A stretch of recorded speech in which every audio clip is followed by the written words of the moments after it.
زمانے کی قسم تمام انسان خسارے میں ہیں، سوائے ان کے جو ایمان لائے، جنہوں نے نیک عمل کیے، جنہوں نے ایک دوسرے کو حق کی نصیحت کی، جنہوں نے ایک دوسرے کو صبر کی تلقین کی۔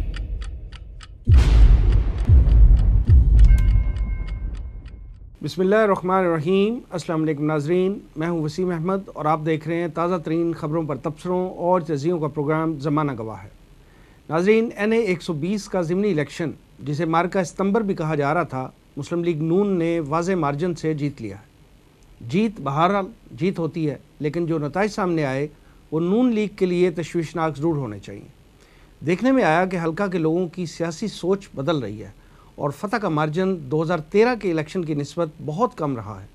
اس حلقے میں 43 امیدوار تھے، جن میں سے 41 امیدواروں کی ضمانتیں ضبط ہوئی ہیں۔ اصل مقابلہ نون اور جنون کا ہی تھا۔ الیکشن کے بعد عمران خان نے کہا ہے کہ ہم نے یہ الیکشن نون لیگ کی وفاقی، صوبائی اور بلدیاتی حکومتوں کے خلاف لڑا۔ انہوں نے نون لیگ کے ووٹروں سے شکوہ کرتے ہوئے یہ بھی کہا کہ نون لیگ کو ووٹ دینے والوں، اگر آپ کے گھر میں چوری ہو تو کہنا کہ چور زندہ باد۔ جبکہ مریم بیوی کا کہنا تھا کہ نون لیگ کے شیروں نے سازشوں کو ناکام بنا دیا ہے۔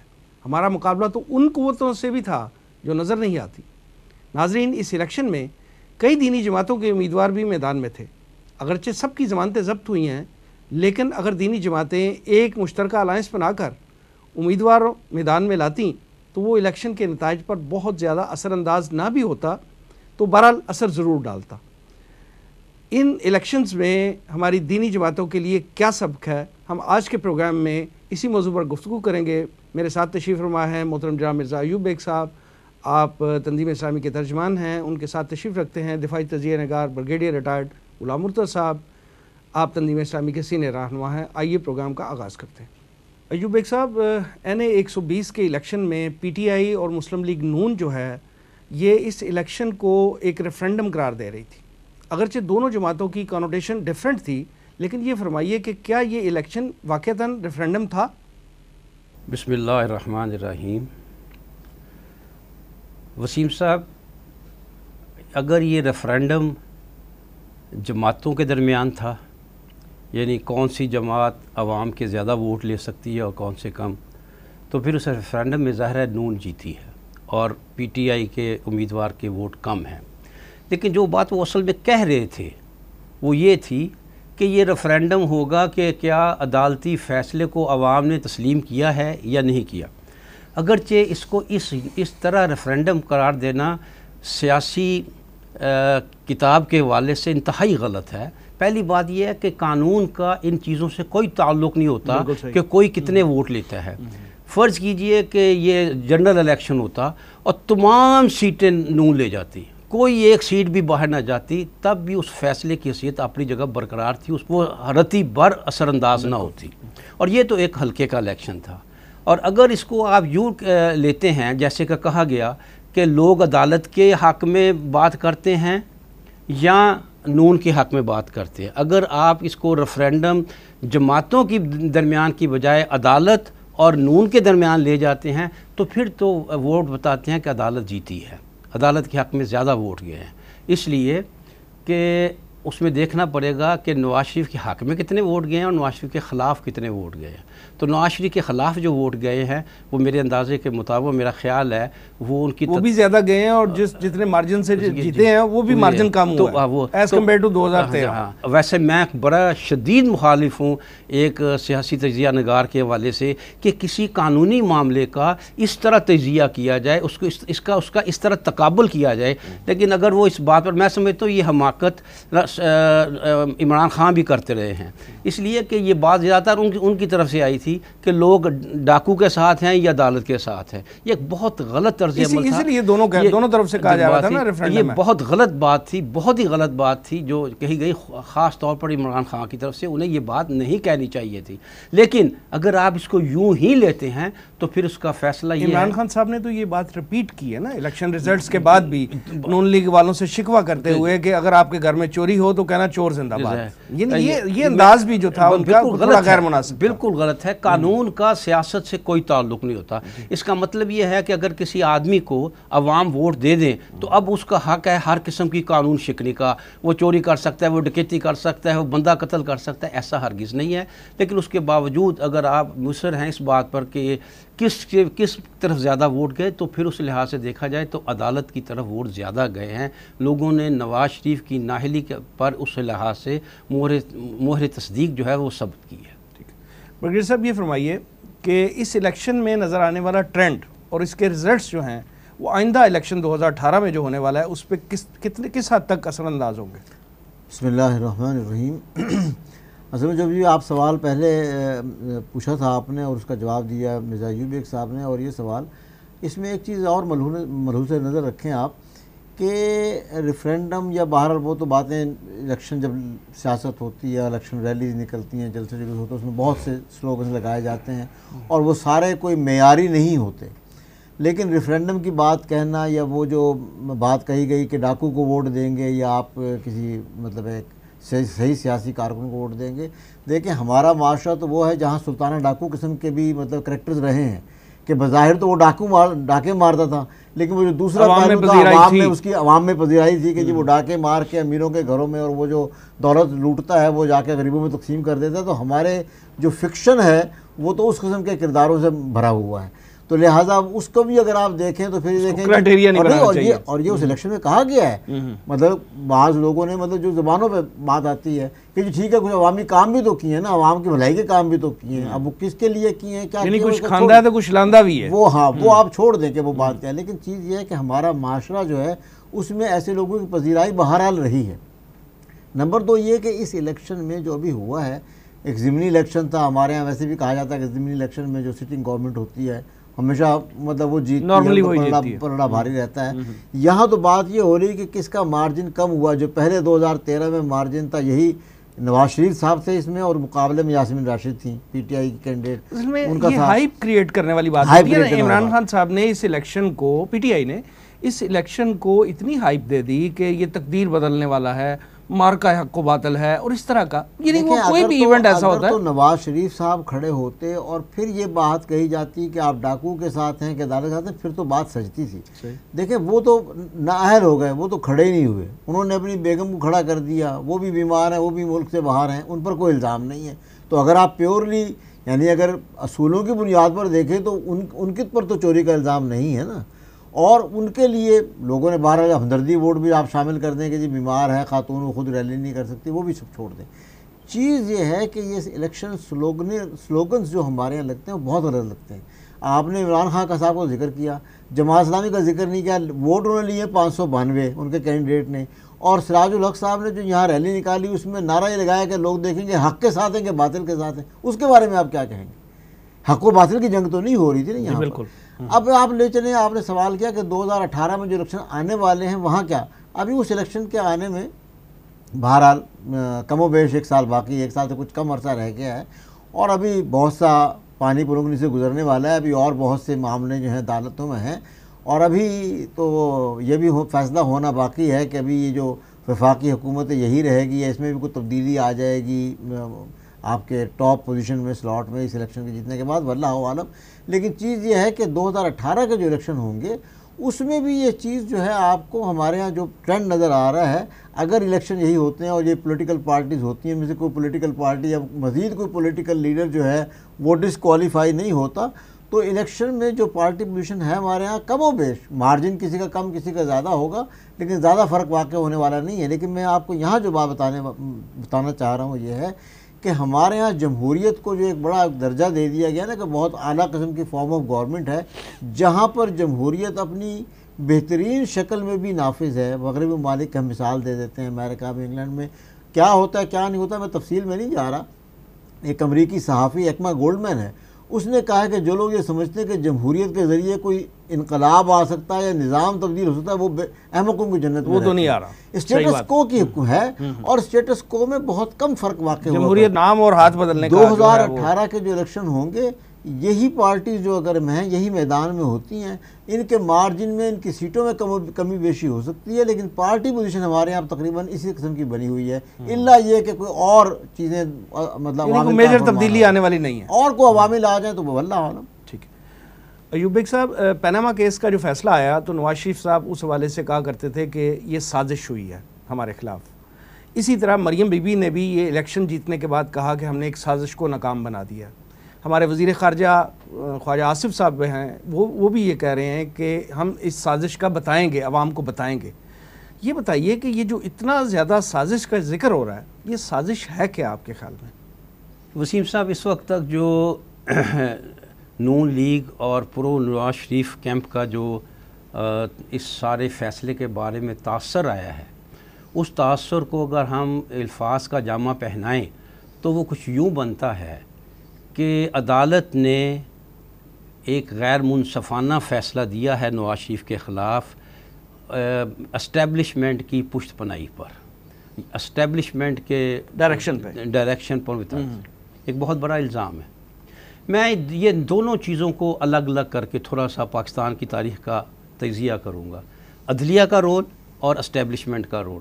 دیکھیے، میں ان کی اس بات سے اتفاق کرتا ہوں، ٹھیک کہتے ہیں، ایسا ہی ہوگا، نواز شریف صاحب کا جو بیانیہ ہے اس سے آپ اتفاق کرتے ہیں یعنی میں کہ یہ سازش ہوئی ہے؟ میں اتفاق یعنی سپوز کر لیں، نہیں، میں کہتا ہوں فرض کرو ایسا ہی ہوا ہے، ٹھیک، تو اس میں حیرت والی کون سی بات ہے؟ دیکھیے، پاکستان کی عدلیہ 1953 میں جب مولوی تمیز الدین کیس ہوا تھا، اور وہ اتنا مشہور کیس ہوا تھا، دنیا کی عدالتوں میں اس کیس کا حوالہ دیا جاتا ہے، مولوی تمیز الدین کیس، اس میں یہ پہلا کیس تھا جس میں پاکستان کی عدلیہ نے سرنڈر کیا تھا، صاف لفظوں میں کہنا چاہیے، اور گورنر جنرل کے حق میں فیصلہ دے دیا تھا، حالانکہ سندھ ہائی کورٹ نے مولوی تمیز الدین کے حق میں فیصلہ دیا تھا۔ اس بات کو آج 64 سال گزر گئے ہیں، 1953 سے لے کر آج 2017 تک۔ آپ عدلیہ کی تاریخ دیکھیں، آپ کو ہر جگہ یہ نظر آئے گا کہ نظریہ ضرورت کے تحت فیصلے ہوئے، کبھی کسی جرنیل کو دیا گیا، یعنی اس کے مارشل لاء کو قانونی قرار دیا گیا۔ یعنی میں دو چیزوں کی بات کروں گا، عدلیہ کی بھی اور اسٹیبلشمنٹ کی۔ 1953 سے لے کر آج تک ایک پوری فہرست ہے جس کے بارے میں یہ کہا جا سکتا ہے کہ یہ نامنصفانہ فیصلے تھے، سیاسی فیصلوں کی بات کر رہا ہوں، اس میں جرنیلوں کو دی گئی قانونی حیثیت وغیرہ وغیرہ۔ لیکن اس دوران میں آپ دیکھیں تو سب سے زیادہ مسلم لیگ نون جو ہے پچھلے 25-30 سال سے حکومت میں ہے، اور جتنے فیصلے عدلیہ نے دیے وہ تقریباً سارے کے سارے، تقریباً نہیں کہنا چاہیے بلکہ سارے کے سارے فیصلے 100% فیصلے نواز شریف کے حق میں دیے گئے۔ اس کی بھی ایک فہرست دی جا سکتی ہے، یعنی ایک پوری کہانی ہے کہ ہماری عدلیہ کہاں کہاں کیا کرتی۔ لیکن یہ کام سب سے زیادہ نواز شریف کے دور میں ہو، کیونکہ زیادہ وقت وہی رہے ہیں، انہی کے بارے میں آیا کہ وہ ججوں کو فون کیا کرتے تھے کہ فلاں عدالت کا فلاں کیس کا یہ فیصلہ کرو، اور ایک کیس کے بارے میں ٹیلی فون ریکارڈنگ چینلز پر دکھا دی گئی کہ وہ جسٹس ملک قیوم کو کہہ رہے ہیں کہ فلاں فیصلہ یہ کرو، چھوٹے بھائی جان کہہ رہے ہیں کہ بڑے بھائی جان کی خواہش ہے کہ یہ فیصلہ کرو، یہاں تک دکھا، یعنی یوں عدالت کی آپ یہ کہہ سکیں کہ عدالت کو یہ رخ 25-30 سال میں جو دیا گیا خاص طور پر، تو یہ نواز شریف کے دور میں دیا گیا۔ عدالتوں کو باقاعدہ غلط راستے پہ ڈالنے کے لیے باقاعدہ ایک پروگرام کے تحت کام ہوا جس میں یہ ٹیلی فون پہ آرڈرز کے بھی موجود تھے۔ یہ تو ہے عدلیہ کا ہے، میں مختصر کرتا ہوں بات کو کہ عدلیہ کو نے یوں مختلف اوقات میں نواز شریف کے حق میں ایسے فیصلے دیے جو قانون کی نظر میں بنتے ہی نہیں تھے کسی طرح، لیکن وہ چیلنج نہیں ہوئے۔ پھر یہ حدیبیہ کا مثال کے طور پر کئی مثالیں دی جائیں، فہرست ہے پوری۔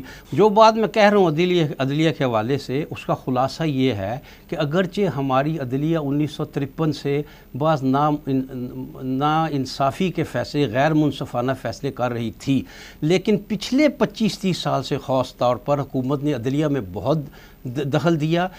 پہلے یہ مثال نہیں ملتی کہ وزیر اعظم جج کو ٹیلی فون کر رہا ہو، اور یہ جو ہے وہ تو بعد ریکارڈ پر آئی ہے، اور ایک ٹیلی فون ریکارڈ پر آیا، خدا جانے کئی 100 ٹیلی فون ہوئے ہوں گے، تب ایک ٹیلی فون جو ہے وہ ریکارڈ پر آیا ہے۔ تو اس دور میں یعنی کہ اپنی مرضی کا فیصلہ لینا عدالت سے، یہ پچھلے 20-25 سال سے بھی یہ سلسلہ بہت تیز ہوا ہے. اور اس میں یہ بات بھی تھی کہ اس وقت تک وزیر اعظم کا ایک رول تھا جج مقرر کرنے پہ، پھر جج بھی ایسے مقرر کیے، اب نہیں ہے رول. یہ کرائٹیریا بھی تو نواز شریف صاحب نے دیا نا، جی کہ جو سینئر ہوگا اس کو چیف جسٹس. نہیں، یہ انہوں نے نہیں دیا، ہرگز انہوں نے نہیں دیا. یہ چیف جسٹس انہوں نے ہی اسی دور حکومت میں دیا ہے فیصلہ. یہ ہرگز حکومت نے نہیں دیا. یہ چیف جسٹس نے اپنی چودھری افتخار نے حکومت کی مرضی کے خلاف حکومت سے مزاحمت کرتے ہوئے یہ فیصلہ اپنے ہاتھ میں لیا تھا. اس میں حکومت اور چیف جسٹس کی کافی کشمکش رہی تھی اور وہ اس لینے میں کامیاب ہو گئے تھے. لیکن وہ دور نواز شریف کا نہیں تھا جب یہ لے، وہ آصف زرداری تھے اور انہوں نے یہ فیصلہ اپنے ہاتھ میں لیا تھا کہ جج جو ہے وہ عدلیہ خود مقرر کرے گی. بہرحال تو میں یہ بتا رہا تھا کہ یہ ایک سلسلہ تھا جس میں حکومتیں جو ہیں اپنے فیصلے اپنی مرضی کے لینے کے لیے اپنی مرضی کے جج لگاتی تھی، اپنی مرضی کے فیصلے لیتی تھی، انہیں دھمکیاں دی جاتی تھی. تو ہماری عدلیہ اس راہ پر پڑ گئی. لہذا اگر یہ بھی ہوا ہے، اب آ جائیے اسٹیبلشمنٹ کی طرف. دیکھیے اسٹیبلشمنٹ کا اگر بات کریں تو اسٹیبلشمنٹ ویسے تو ہماری اسٹیبلشمنٹ بقول دشمنوں کے وہ روگ ہے ہی. 1959 میں سب سے پہلے ایوب خان نے مارشل لا لگایا اور پھر اس کے بعد مارشل لا لگتے چلے گئے. لیکن آپ دیکھیں کہ اگر نون کو اسٹیبلشمنٹ کے اس رول پر اعتراض ہے، اگر یہ اسٹیبلشمنٹ غلط کر رہی ہے تو بنیادی طور پر کیا ہونا چاہیے تھا؟ جب پہلی اسٹیبلشمنٹ نے گورنر جنرل غلام جیلانی نے نواز شریف کو وزیر خزانہ بنایا تھا، تو اگر یہ ذہن تھا کہ اسٹیبلشمنٹ کو داخل نہیں ہونا چاہیے تو نواز شریف کو انکار کر دینا چاہیے تھا کہ میں مارشل لا کے ذریعے مارشل لا کے حکومت میں کوئی عہدہ نہیں لوں گا. خود اسٹیبلشمنٹ کو ایک راستہ دیا، جس راستے پر اسٹیبلشمنٹ چل رہی تھی اس کو مزید تقویت پہنچائی. آپ جانتے ہیں کہ لمبی کہانی ہے. نواز شریف پیداوار اسٹیبلشمنٹ کے، نواز شریف کو حمید گل نے جس طرح یعنی پالا پوسا اور اس راستے پر لگایا وہ سارے جانتے ہیں، یہاں تک کہ انہیں وزیر اعلیٰ بنایا. یہ سب اسٹیبلشمنٹ ان لوگوں نے اسٹیبلشمنٹ کو جن بنا دیا. خاص طور پر اس دور میں کہ خاص طور پر دیکھیں کہ آپ جانتے ہیں کہ حمید گل میں کیسا اسٹیبلشمنٹ کا پوری دنیا کی حکومتوں میں رول ہوتا ہے، لیکن کیا اس حد تک زیادہ رول کہ وہ حکومتوں کو بنانے اور نکالنے میں جو ہے اثر انداز ہو، یہ مناسب ہے؟ میں ہی یہی کہہ رہا ہوں کہ یہ بات نواز شریف نے ان کے ساتھ مل کر ان کو اس درجے تک پہنچایا. جب انہوں نے حمید گل کے ذریعے القاعدہ کے چیف جو اسامہ بن لادن سے ملاقات کی سعودی عرب کے ہوٹل میں، جب انہوں نے بے نظیر کے خلاف اسٹیبلشمنٹ کے ساتھ مل کر سازش کی، جب انہوں نے اسٹیبلشمنٹ کے ساتھ مل کر جنیجو کے خلاف سازش کی، تو اسٹیبلشمنٹ ایک ایسا طاقتور جن بن گئی. اب وہی جن باہر آیا ہے. لہٰذا اگر نون یہ کہتی ہے، میں ان کی بات کا قائل نہیں ہوں، لیکن اگر یہ نون یہ کہتی ہے کہ عدلیہ نے اسٹیبلشمنٹ کی پشت پناہی پر یہ فیصلہ دیا ہے، تو اس کی 100% اس وقت جو ذمہ دار ہے وہ نون حکومت ہے، وہ نواز شریف ہے کہ انہوں نے عدلیہ کو بھی غلط راستے پہ ڈالا، انہوں نے اسٹیبلشمنٹ کو بھی جو ہے پالا پوسا اور اتنا طاقتور کر دیا. جس سازش کا کہا جا رہا ہے بار بار، یہ سازش نہیں، ریئلٹی ہے اور اس کو تسلیم کر لینا چاہیے، اور اس کے ذمہ دار بھی یہ حکمران خود ہی ہیں. دیکھیں میں ان کے نقطہ نظر کے حوالے سے بات کروں کہ اگر اس کو یوں کہتے ہیں، اگر وہ اس کو یوں کہتے ہیں تو پھر تو یہ اس منطقی ارتقاء کا نتیجہ ہے جس کا آغاز خود نواز شریف نے کیا تھا. اور نواز شریف عدلیہ کو اس راستے پہ ڈالنے میں سب سے زیادہ کہتا ہوں، یہ نہیں اکیلے ذمہ دار نہیں ہیں، سب سے زیادہ ذمہ دار ہے. اور نواز شریف ہی اسٹیبلشمنٹ کو مضبوط کرنے کے حوالے سے سب سے زیادہ ذمہ دار ہے. آج اسٹیبلشمنٹ اس جگہ پہنچی. اصل میں جو اسٹیبلشمنٹ کی بات آئی ہے وہاں پہ یہ بات سمجھ لیں کہ ہر ملک میں مطلب ہے، ایک تو ہمارے جیسے سیاسی حکومتیں ہیں، جمہوری طریقے سے کچھ لوگ برسردار آ جاتے ہیں. ایک اس ملک کے اندر ایک ان سین گورنمنٹ چل رہی ہوتی ہے جو ملک کے مفادات کو دیکھ رہی ہوتی ہے اور ان کا تحفظ رکھتے ہوئے وہ گائیڈ کرتے ہیں اپنی پولیٹیکل لیڈرشپ کو بھی. اصل میں یہ ایک سویلین سیاسی لوگ ہوتے ہیں اور وہاں کی جو اسٹیبلشمنٹ ہوتی ہے ان کے درمیان یہ ایک ٹائٹ روپ پر چلنے کے مترادف ہوتا ہے اور یہ مطلب اوپر نیچے ہوتا رہتا ہے. وہ خواہ کوئی جرمنی ہو یا برطانیہ، فرانس ہو، امریکہ ہو، کوئی ملک ہو، انڈیا ہو، آپ کے ساتھ پڑوس میں رہتا ہے. چیز یہ ہوتی ہے کہ اگر آپ کی پولیٹیکل لیڈرشپ بھی ساؤنڈ فوٹنگ پر ہے، آپ کے عوام کی صحیح نمائندہ ہے، تو اسٹیبلشمنٹ پہ ڈکٹیٹ نہیں کر سکتی. ہمارے ملک میں جو پولیٹیکل لیڈرشپ ابھر کر آتی ہے، جو حکومتیں بناتے ہیں، جو آپ ٹرن آؤٹ دیکھ لیں، اس الیکشن میں دیکھ لیں ٹرن آؤٹ جو مطلب ہوتی ہے ووٹرز کی، وہ اتنی نہیں ہوتی. میجورٹی ووٹ لے کر نہیں آتے، پاپولر ووٹ بہت کم ہوتا ہے. 39% ووٹ لے کر وہ یہ سیٹ جیتے ہیں نا، تو اس میں وہ پاپولر گورنمنٹ نہیں ہوتی، ان کی ساؤنڈ فوٹنگ نہیں ہوتی، وہ اوور رول نہیں کر سکتے. جبکہ اسٹیبلشمنٹ کہتی ہے کہ ہم ملک کے مفادات کو مطلب زیادہ بہتر طور پر سمجھنے والے ہیں. یہ سرٹیفکیٹ کس نے دیا ہے محب الوطنی کا؟ یہ سرٹیفکیٹ کوئی نہیں دیتا. یعنی وہ سیاستدانوں کے پاس تو نہیں ہے، چاہے وہ 2/3 اکثریت لے لیں. نہیں، اسٹیبلشمنٹ کے پاس ہے ہر دور میں، ہر حال میں، کہ وہ جس کو چاہیں محب وطن قرار دے دیں، جس کو چاہیں غدار قرار دے کے ملک سے نکال دیں، اس کو حکومت سے نکال دیں. میں اسی بات کی وضاحت کر رہا ہوں کہ یہ مورل اتھارٹی ہوتی ہے پاپولر سورنٹی کی، پاپولر گورنمنٹ کی. ان کی اخلاقی ایک ویلیو ہوتی ہے جس کی بنیاد پر وہ یہ اپنا ایک امیج بناتے ہیں، اور اس امیج کی بنیاد پر ان کی بات مانی جاتی ہے. عوام میں کیا سے ہے؟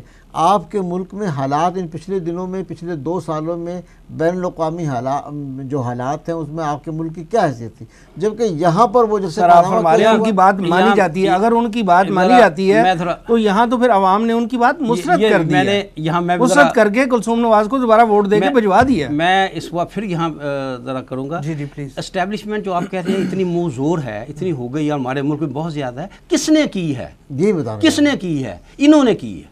اصل میں اسٹیبلشمنٹ کو اسٹیج پر یہ خود لائے ہیں. اسٹیبلشمنٹ کبھی خود نہیں آ سکتی. یہ اسٹیبلشمنٹ انہوں نے اپنے مقاصد کو پورا کرنے کے، حاصل کرنے کے لیے اسٹیبلشمنٹ کو استعمال کیا، اسٹیبلشمنٹ سے فائدہ اٹھایا. اب وہ جو اسٹیبلشمنٹ اتنی مضبوط ہو، کہتے ہیں ہمیں ہاتھ نہ ڈالو، ہمارے مخالفوں کو ہاتھ ڈالو. یہ نہیں ہوتا.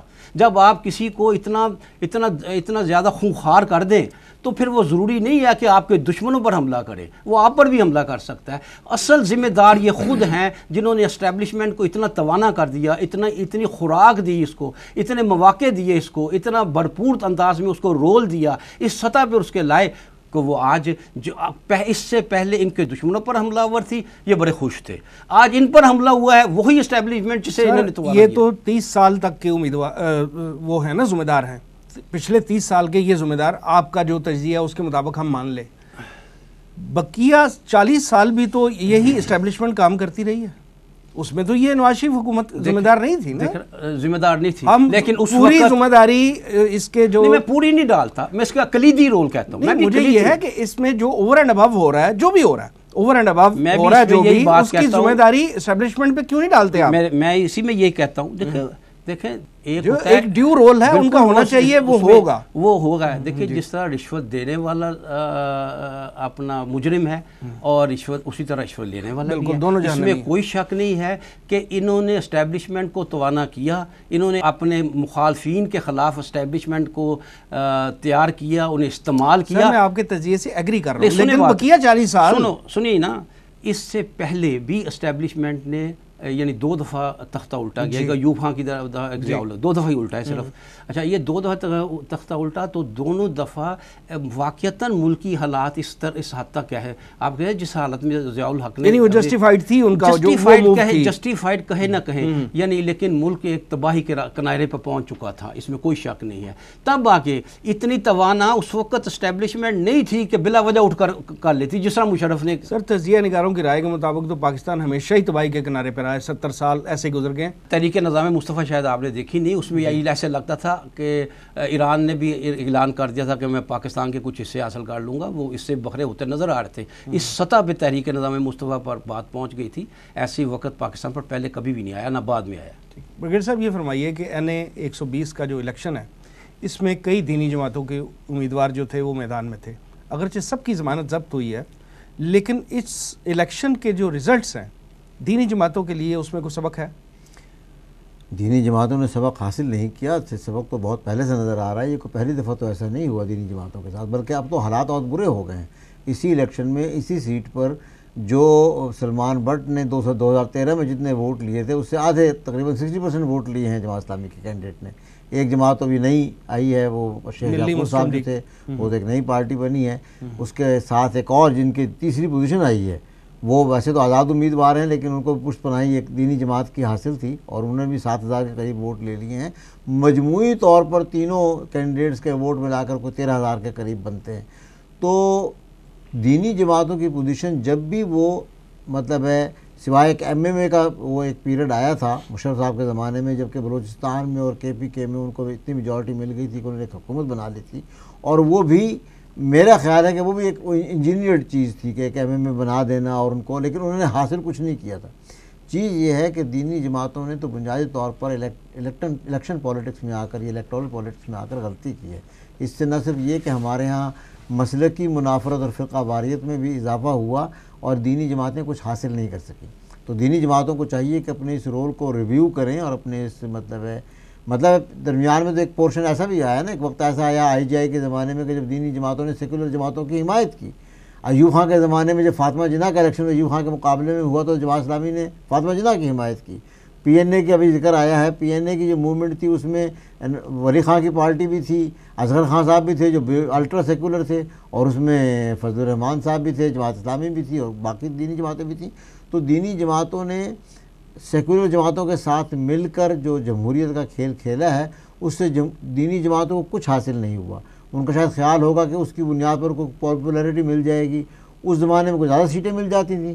اب جب الگ الگ الیکشن میں کھڑے ہوتے ہیں تو پھر کچھ بھی حاصل نہیں ہوتا، پھر تو اپنا مذاق ہنسی اڑائی جاتی ہے، مطلب مذاق ہوتا ہے پھر۔ جی ایوب بیگ صاحب، یہ جو بریگیڈ صاحب تجزیہ دے رہے ہیں، یہ فرمائیں کہ اگر یہ دینی جماعتوں کے علیحدہ علیحدہ امیدواروں کی بجائے ایک الائنس بنتا اور ایک متفقہ امیدوار دینی جماعتوں کا میدان میں ہوتا تو کیا رزلٹس پہ اثر انداز ہو سکتا تھا؟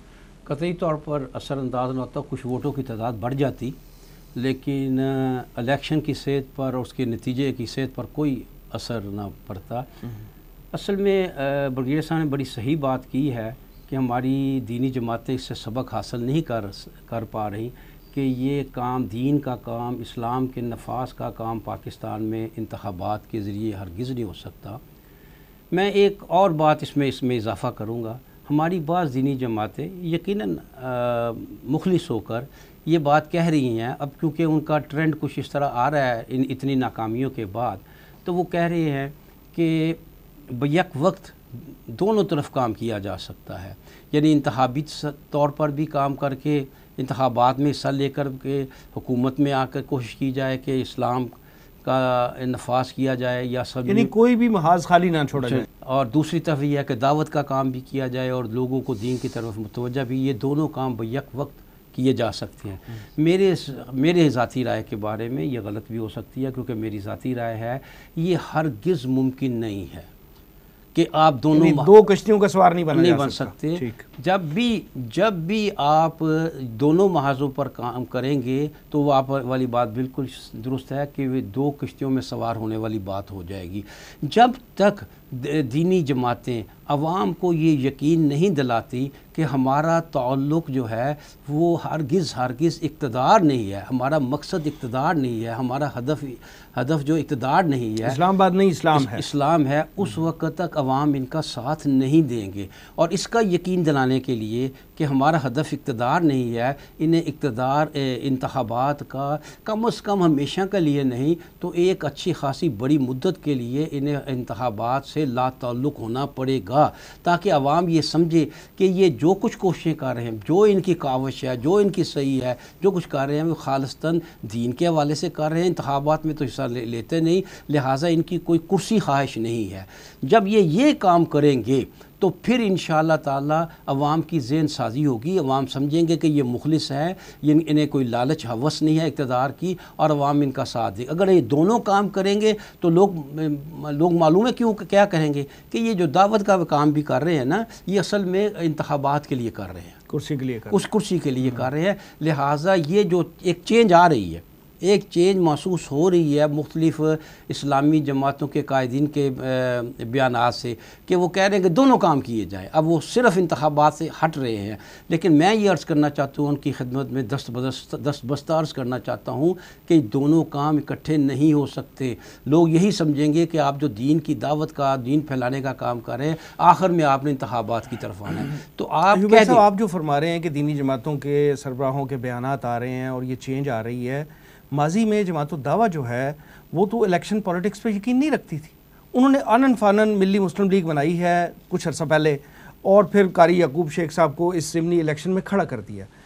جماعت الدعوہ کی اس نظریاتی چینج کے حوالے سے آپ کیا کہیں گے؟ دیکھیں یہ ظاہری طور پر تو یوں لگتا ہے کیونکہ حکومت پر خاص طور پر فوج پر بہت زیادہ دباؤ ہے بیرونی، کہ وہ ایسی تنظیموں سے اپنے آپ کو لا تعلق کرے جن کے ساتھ وہ دہشت، ہرگز میں نہیں کہتا کہ وہ دہشت گردی کرتی ہیں یا ان کا دہشت گردی سے کوئی تعلق نہیں ہے، لیکن بیرونی قوتیں دہشت گردی کو ان کے ساتھ جوڑتی ہیں، زبردستی جوڑتی ہیں یا جیسے بھی جوڑتی ہیں۔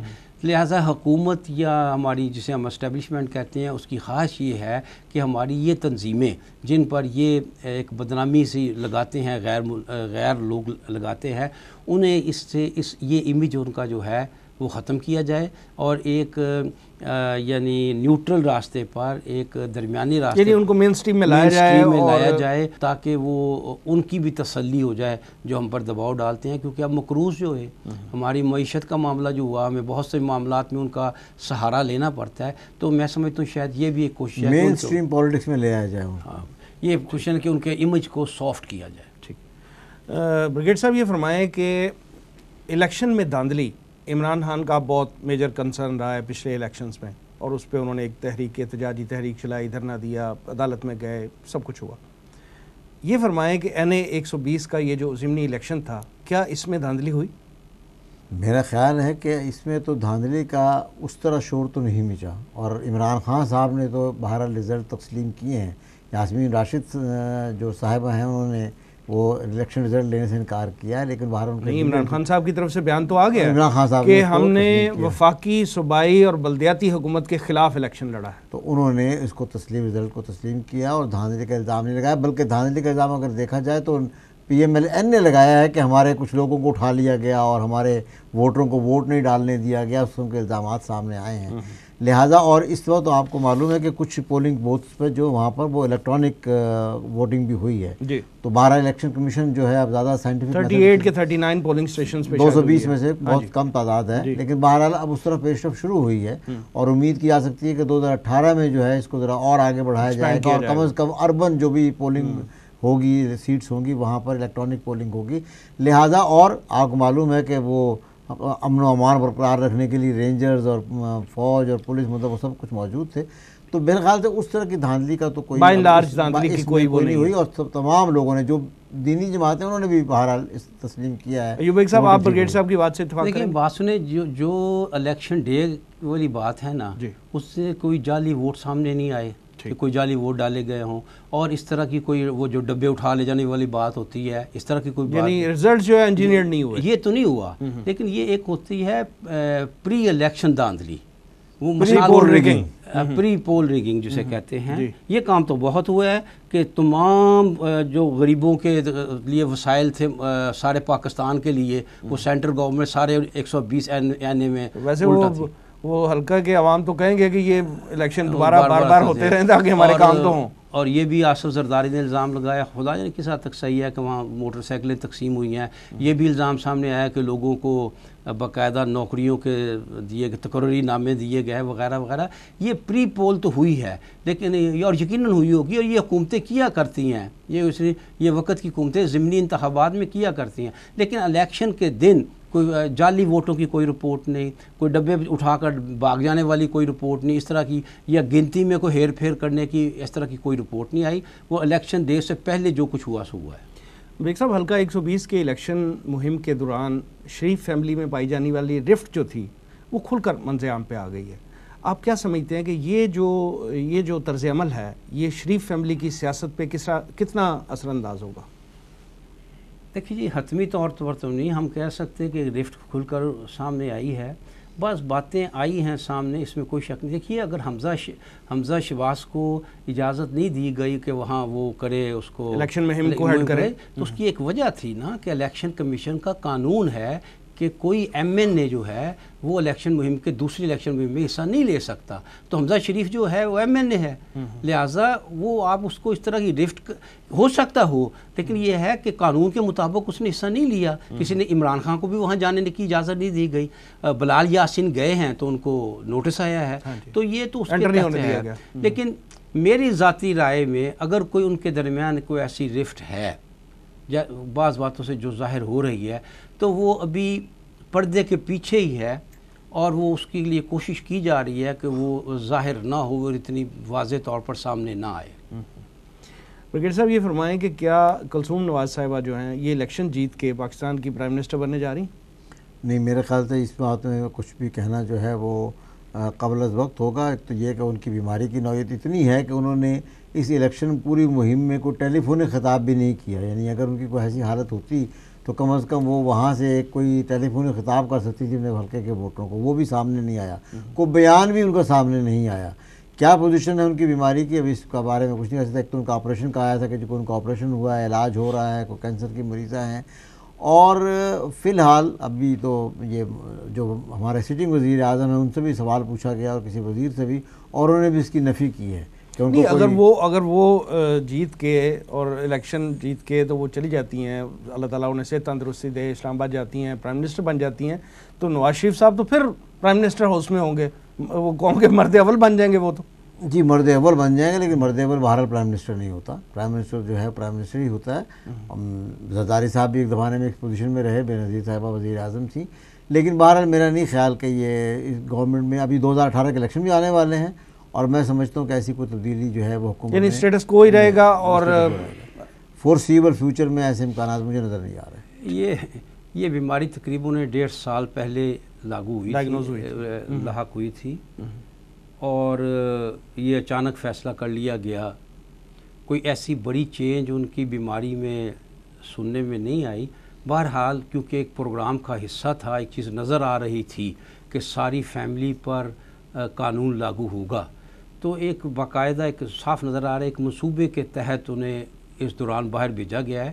ان کی بیماری 1.5 سال پہلے سے اور اب سے کوئی فرق واقع نہیں ہوا، 1.5 سال پہلے بھی اسی طرح بیمار تھیں وہ، لیکن یہ کہ کیونکہ تو آپریٹ کر دیا نا انہوں نے، بلکہ آپریشنز کر دیے کئی، لیکن اس کی بھی تردید ہوئی ہے کہ ابھی صرف ٹیسٹ ہوئی ہے، کوئی آپریشن نہیں ہوا۔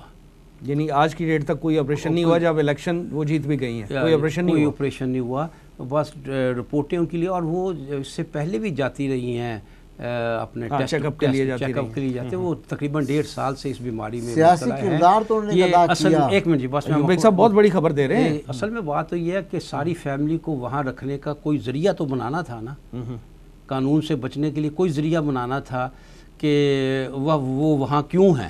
انگلینڈ جانے میں ان کو کیا پرابلم ہے؟ لیکن وہاں ملٹیپل ویزے لگے ہوں گے، انہیں جانے میں کوئی مسئلہ نہیں۔ انگلینڈ جانے میں انہیں کوئی پرابلم نہیں ہے، اتنا طویل عرصہ تک رہنے میں پرابلم ہے کہ وہ لوگ پوچھیں گے کہ وہ اتنا طویل عرصہ تک، ابھی دیکھنا تقریباً 1.5 مہینہ ہو گیا نواز شریف کو بھی گیا، یا کم از کم 1 مہینہ تو ضرور ہو گیا نا، عید سے پہلے کے گئے ہوئے ہیں، اور ابھی آنے کا کوئی امکان نہیں ہے۔ تو اس طرح تو نہیں وہ کبھی جاتے تھے، کبھی 1 دن کے لیے گئے، کبھی 2 دن کے لیے، کبھی 3 دن کے، انہیں کوئی پرابلم نہیں ہے، لیکن اتنے طویل عرصہ کے لیے جانے کے لیے کوئی عذر کی ضرورت تھی۔ اور اب جو شنید ہے وہ یہی ہے کہ وہ الطاف حسین کی طرح وہیں سے بیٹھ کر پارٹی چلائیں گے، اسی طرح ٹیلی فونک خطاب ہوں گے، تو یہ اس طرح کی خبریں آ رہی ہیں۔ یہ تو بڑی الارمنگ سچویشن ہو جائے گی کہ الطاف حسین کی طرح بیٹھ کے انگلینڈ میں بیٹھ کے نواز شریف صاحب جو ہیں اپنی پارٹی اور حکومت چلائیں۔ پاکستان آنے کے اب امکان اس وقت تک نہیں ہیں جب تک یہ کیسز کا وہاں، کیونکہ 19 سپٹمبر کو ایک پیشی ہوئی ہے نیب میں، ان میں وہ غیر حاضر رہے ہیں قانون کے مطابق۔ آج ان کی طرف سے اناؤنسمنٹ آ گئی ہے نا کہ ہم تو نیب میں پیش نہیں ہوں گے۔ اب اگر وہ اگلی دفعہ بھی نہیں ہوتے تو قانون میں اس کی سزا 3 سال قید کی ہے، تو جب انہیں سزا ڈکلیئر ہو جائے گی، وارنٹ گرفتاری جاری ہو جائیں گے، تو کہاں آئیں گے پاکستان؟ یعنی مستقبل قریب میں نواز شریف صاحب کے پاکستان آنے کے امکانات نظر یہی حالات رہے جو اس وقت ہے۔ وہ حالات ایسے ٹرن لیتے ہیں جو ان کے موافقت میں ہو جاتے ہیں، تو میں کہہ نہیں سکتا یہی حالات رہے تو ان کے پاکستان جانے سے، میں نے تو یہ بات ان کے جانے سے پہلے کہہ دی تھی ابھی کے ایک پروگرام میں کہ اس صورت میں کہ ان پر ایک مقدمہ چل رہا ہے اور اس مقدمے کا فیصلہ کیا آتا ہے یہ نظر آ رہا ہے، تو اب اگر جائیں گے تو واپس آنے کے امکانات بہت کم ہیں۔ برگیڈ صاحب، کچھ اطلاعات اس طرح کی بھی آ رہی ہیں کہ نواز شریف صاحب کی طرح کئی پارٹی سربراہوں کو نااہل قرار دے کر منظر عام سے ہٹا دیا جائے گا، اور ملک میں ٹیکنوکریٹس پر مشتمل جو ہے ایک نئی حکومت لانے کی تیاریاں کی جا رہی ہیں۔ ان اطلاعات میں کس حد تک صداقت ہے؟ دیکھیں، اصل میں پاکستان میں جو موجودہ صورتحال ہے وہ بڑی ایسی ہے کہ جسے کہتے ہیں نا کہ وہ مطلب فلوئڈ ہے اور کوئی ساؤنڈ فوٹنگ پر نہیں ہے، اور اس میں ہمارے وہی سیاسی جو رہنما ہیں ان کا بڑا دخل ہے۔ پیپلز پارٹی جو ہے وہ پاکستان کی مین اسٹریم پالیٹکس سے اپنے آپ کو آؤٹ محسوس کر رہی ہے، اور مجھے لگتا ہے کہ زیادہ تر یہ مطلب ان کی طرف سے ایسی باتیں پھیلائی جا رہی ہیں۔ آئین میں تو اس قسم کی کوئی گنجائش نہیں ہے۔ ماشاء اللہ بین الاقوامی صورتحال دیکھتے ہوئے از آؤٹ آف کویسچن، اور نہ ہی مطلب فوج میں انٹرسٹڈ ہے کہ کوئی وہ براہ راست مداخلت کرے۔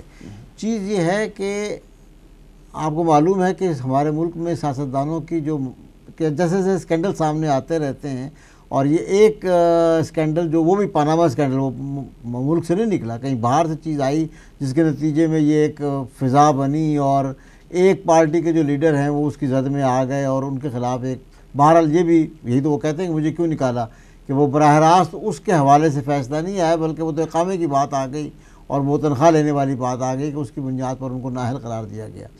چیز یہ ہے کہ یہ تو ایک بہت لمبا عدالتی پروسیس جو ہے وہ تو بہت لمبا ہے، کہ جس کے ذریعے سے آپ ملک کی تمام پولیٹیکل لیڈرشپ کو نااہل قرار دے دیں ان کی مالی بدعنوانیوں کی بنیاد پر۔ کوئی اتنا جلدی حل ہونے والا معاملہ نہیں ہے۔ آئین میں اس چیز کی گنجائش نہیں ہے کہ تمام آپ پارلیمنٹ کو اور سینٹ کو ختم کر کے تمام سیاسی لیڈروں کو کوئی ایبڈو کی طرح گرفتار کر کے اور کوئی بنی بنائی کوئی ٹیکنوکریٹس کی ایک حکومت بنا دیں۔ چیز تو جو بھی آئے گی وہ اسی جو پولیٹیکل پروسیس ملک میں چل رہا ہے اسی کے ذریعے کچھ تبدیلی آئے گی۔ کیسے آتی ہے 2018 کے الیکشن تک ہم پہنچ پاتے ہیں، الیکشن ہوتے ہیں یا نہیں ہوتے، یہ باتیں بھی سب مطلب ہے سوچنے والی ہیں، لیکن مجھے نظر نہیں آ رہا کہ کوئی اس طرح ماورائے آئین کوئی اقدام کیا جائے گا، کوئی عدالتی کوئی چیز آ جائے گی یا کوئی اسٹیبلشمنٹ کی طرف سے ایسی کوئی چیز آ جائے گی کہ کسی کو پکڑ کر بٹھا دے۔ یہ ہو سکتا ہے کہ کوئی شوکت عزیز ٹائپ مطلب فارمولہ اختیار کیا جائے، کسی ٹیکنوکریٹ کو پکڑ کر کسی شوکت عزیز یا معین قریشی ٹائپ کوئی ایسی بنا دی جائے، مطلب ہوگا جو کچھ بھی ہوگا وہ آئین کے تحت ہی ہوگا۔ آئین کے ویسے تو ہمارے جو سینٹ کے چیئرمین رضا ربانی صاحب ہیں وہ بڑے خفا دکھائی دے رہے ہیں، انہوں نے بھی ایک طرح سے یعنی اگر وہ بہرحال سٹنگ مطلب جو گورنمنٹ کا ہمارا آئین ہے اس کے لحاظ سے وہ قائم مقام صدر ہوتے ہیں، جی بالکل، اور اگر وہ کہیں کسی بات پہ اڑ جائیں اور وہ کوئی ایسا آئینی قدم اٹھا لیں جس کے نتیجے میں وہ کوئی حکومت کے ساتھ کوئی وہ کر جائیں وہ ایک الگ بات ہے، لیکن ادروائز موجودہ صورتحال میں فوری طور پر کوئی ایسی تبدیلی کہ تمام سیاستدانوں کو بے دخل کر کے کوئی ٹیکنوکریٹس لا کے بٹھا دی جائیں، آئین میں آپ کو امکان نظر نہیں آتا، آئین میں اس کی گنجائش نہیں ہے، لیکن ہونا چاہیے ایسا کوئی کام کہ جس کے تحت اس سیاست میں کوئی صحیح لوگ جو ہیں وہ اوپر آئیں، سامنے آئیں۔ ویسے تو اب جیسے تو یہی ہے، اس سے بہتر تو کوئی نہیں ہے کہ الیکشنز ہوں اپنا ڈیو کورس آف ٹائم پہ، اور اس پہ لوگ جو ہے وہ نتر کے سامنے آ جائیں، رائے عامہ ہموار کی جائے اور یہ جو مالی بددیانتی ہے اس کے مواقع جو ہیں ختم کیے جائیں تاکہ صالح قیادت جو ہے وہ ابھر کر سامنے آئے۔ ایوب بیگ صاحب، آپ ٹیکنوکریٹس کی حکومت دیکھتے ہیں، اور اگر خدا نہ خواستہ ایسا ہوا، میں خدا نہ خواستہ کا لفظ خاص طور پہ استعمال کر رہا ہوں، اگر ایسا ہوا تو کیا پاکستان کے مستقبل کے لیے بہتر ہوگا؟ وسیم صاحب، میرے خیال میں تو ایسی کوئی بات ظاہری طور پر تو کوئی ایسی بات، کوئی ایسی صورت، کوئی ایسی صورتحال دکھائی نہیں دیتی کہ کسی ٹیکنوکریٹس گورنمنٹ کی ضرورت پڑے گی اور لانے پڑے۔ دیکھیے، اگر تو حالات اسی طرح رہتے ہیں جس طرح نارمل حالات ہیں اس وقت، ایک لحاظ سے تو نارمل ہی ہے نا، ملک میں کوئی تحریک نہیں چل رہی، یعنی اب کہا جا رہا ہے نا کہ پنڈی اور اسلام آباد میں فاصلے اب جو ہیں وہ زیادہ نہیں ہیں۔ اگر اس طرح کی ایک طے شدہ سیٹلڈ معاملات چلتے رہتے ہیں تو کیا ضرورت پڑے گی ٹیکنوکریٹس گورنمنٹ کی؟ اور پھر یہ کہ بات بالکل بریگیڈیئر صاحب کی درست ہے کہ آئین اس کی کسی صورت اجازت نہیں دیتا۔ دیکھیے، دو ہی صورتیں ہوتی ہیں، یا تو کوئی مارشل لا لگ جائے جس کا جیسے انہوں نے کہا ہے اور بالکل درست فرمایا کہ اس کا کوئی امکان سرے سے ہے ہی نہیں۔ ہاں، ایک صورت ہو سکتی ہے کہ ملک میں کوئی انارکی پھیل، جیسے میں نے کہا کہ عام حالات میں اس وقت جو حالات ہے ایسا کوئی صورت نظر نہیں آتی، لیکن اگر کوئی ایسی واقعات معاملہ ہوتا ہے، کوئی انارکی ملک میں پھیلتی ہے، تو پھر بھی میں سمجھتا ہوں کہ اس کا طریقہ کار یہ ہوگا، پھر بھی مارشل لا کی ضرورت نہیں ہے، پھر بھی سپریم سر انارکی تو پیدا ہو سکتی ہے نا۔ دیکھیں، اگر نواز شریف صاحب کو نکالا ہے تو ایک بحران بہرحال آیا ہے پاکستان کی سیاست میں، اگر کسی اور پارٹی ہیڈ کو بھی نکالا جائے، جھڑ کے کیسز چل رہے ہیں، تو پھر کیا ہوگا؟ دیکھیں، میں سمجھتا ہوں نواز شریف کے بھی نکالے جانے پر بحران نہیں پیدا ہوا، ہلچل پیدا ہوئی ہے۔ بحران تب کہتے اگر کوئی نئی حکومت نہ بن سکتی، آگے معاملہ چل نہ سکتا، کوئی بحران پیدا نہیں ہوا، ہلچل سی پیدا ہوئی ہے۔ یہ ایک لحاظ سے بڑا پازیٹیو اشارہ ہے کہ نواز شریف نکل گیا، اور 2-3 دن میں انہی کی حکومت کا ایک نیا وزیر اعظم سامنے آ گیا. اس کا مطلب ہے معاملات جو ہیں وہ بڑے طے شدہ طریقے کے ساتھ اپوزیشن کے پاس اتنی قوت ہی نہیں تھی نا کہ وہ پارلیمنٹ میں اتنا کوئی وہ لے کے آتے، کوئی دوسرا امیدوار لے کے آتے. نہیں، یہ صورت نہیں، اتنی سیٹیں تھی نہیں، یہ صورت نہیں تھی. اور اچھا ہے نا کہ ایک پارٹی نے اپنا ان کا ایک بندہ نکل گیا، وہ اس کی جگہ دوسرا لے آئے. یعنی یہ نہیں ہوا کہ اس پارٹی نے کہہ دیا ہو جس کی حکومت تھی کہ اگر یہ نہیں تو ہم نہیں کام کریں گے. اگر کسی اور پارٹی کا بھی سربراہ جو ہے وہ نااہل ہوتا ہے دین کچھ نہیں ہوگا، تب بھی کچھ بھی نہیں ہوگا، کچھ نہیں ہوگا، تب بھی کچھ نہیں ہوگا. میرے خیال کے مطابق حالات جو ہیں وہ نارمل چلتے رہیں گے. لیکن اگر کوئی ایسی بات پیدا ہوئی تو ایک طریقہ ہو سکتا ہے، کسی حد تک آئین کے دائرے میں آ جائے گا. وہ کیا ہے؟ وہ یہ ہے کہ سپریم کورٹ میں کوئی ریٹ چلی جائے کسی طرف سے کہ ملکی حالات جو ہیں وہ اس قدر بگڑ گئے ہیں کہ آئین کے تحت کوئی پابندی جو ہے وہ ملکی حالات کو کنٹرول نہیں کر سکتی. لہٰذا سپریم کورٹ کوئی راستہ نکالے جس سے یہ ملک میں وہ کہتے ہیں اگر انارکی پھیل جائے گی. تب کہہ رہا ہوں کہ یہ صورتحال ہو گئی ہے، کوئی حکومت نہیں ہے. جن کی حکومت تھی وہ کہتے ہیں ہمارا بندہ نکال دیا گیا ہے، ہم تو اب حکومت ہی نہیں کریں گے، ہم تو چلنے نہیں دیں گے. اس طرح کا خدا نہ خواستہ صورتحال پیدا ہو جائے، یا جن کے بندے اور نکال دی جائے وہ کہہ دیں، تب سپریم کورٹ میں ایک ریٹ جا سکتی ہے کہ کیونکہ ملک میں یہ حالات پیدا ہو گئے ہیں اور آئین کے تحت آپ ایک قوت خود اپنی بنا سکتے ہیں. سپریم کورٹ اپنی قوت خود بنا سکتی ہے. تو آپ کوئی ایسا فیصلہ دیں، کوئی ایسا راستہ نکال لیں کہ یہ انارکی سے ہم نکل کر، یعنی یہ پاسبلٹی ہے کہ پاکستان کے جو چیف جسٹس صاحب ہیں وہ پاکستان کے چیف ایگزیکٹو بھی بن جائیں. یہ قطعی طور پر نہیں ہے.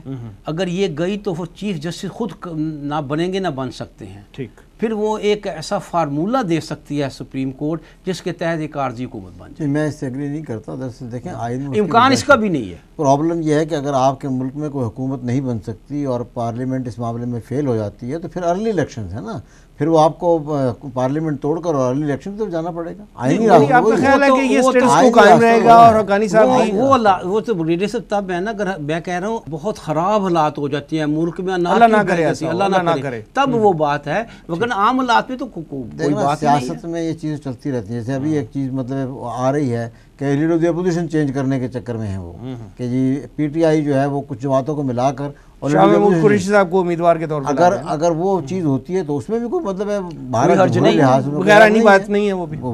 چلیں اللہ تعالیٰ آپ دونوں لیکن اس میں یہ ہوگا کہ پیپلز پارٹی جو ہے وہ کچھ باہر اور پاکستان کے حالات میں دن بدن بہتری آئے اور آئندہ الیکشن میں ایک نارمل انداز میں جو ہے وہ چینج آف پاور ہو اور پاکستان ترقی اور خوشحالی کے سفر پہ جو ہے وہ گامزن رہے. آپ دونوں حضرات کا پروگرام میں بہت شکریہ. ناظرین یہ تھا آج کا پروگرام. آج کے لیے اتنا ہی. اس پروگرام کا فیڈ بیک ضرور دیجیے گا. ہمارا ایڈریس ہے media@tanzeem.org. اگلے پروگرام تک کے لیے وسیم احمد کو اجازت دیجیے. اللہ نگہبان.